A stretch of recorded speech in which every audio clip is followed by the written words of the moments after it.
Bonjour à toutes et à tous.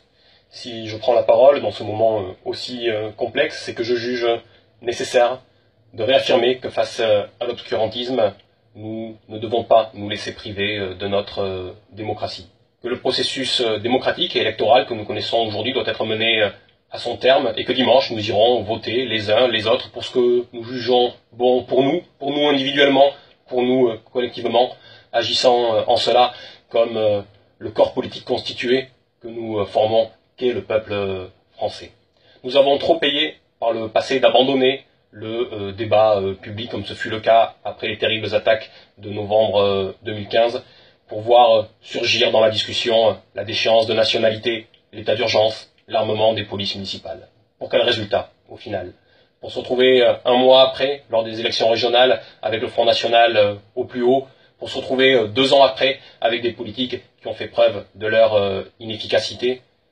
Nous ne pouvons pas recommettre les mêmes erreurs et c'est pourquoi nous devons mener, y compris dans ce contexte, les discussions jusqu'au bout. Nous avons jusqu'à ce soir minuit pour le faire. Profitons de son temps pour que les Français puissent ensuite trancher en conscience. Et c'est pourquoi je ne crois pas aux balivernes que certains essaient de mettre en place. Celles et ceux qui ont été annoncés hier soir qu'ils suspendaient leur campagne, alors même que quelques instants après les faits qui venaient d'intervenir sur les Champs-Élysées, ils étaient les premiers à essayer de les instrumentaliser sur le plateau de France 2.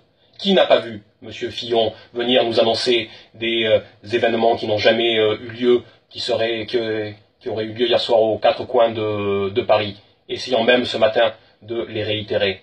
Qui n'a pas vu Mme Le Pen venir transformer le processus de grande peur et le faire peser sur l'ensemble de scrutin, allant jusqu'à ce matin même dire qu'il y aurait une menace qui pèserait sur le vote de nos concitoyens ce dimanche? Qui n'a pas vu M. Macron se présenter par 2 fois comme un guerrier, en employant ce terme, et peut-être pire, en prévoyant de joindre les actes aux mots, en disant qu'il faudrait prendre nos responsabilités, plutôt dans le cadre d'une coalition pour ce qui serait des frappes en Syrie, plutôt dans le cadre d'une coalition, mais peut-être pas. Autrement dit, avoir une action unilatérale ou placée sous l'égide des États-Unis pour aller mettre en place une politique dont on sait qu'elle ne règle aucune question, mais qu'elle alimente toujours plus la haine, le ressentiment, qui ensuite se transvase chez nous.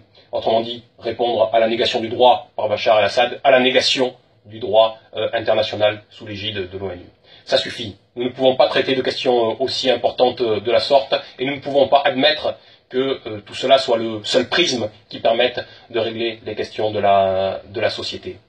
La force du peuple, c'est son unité et son inébranlable pulsion de vie. La force du peuple, c'est d'agir en raison et non pas sous le coup de l'émotion.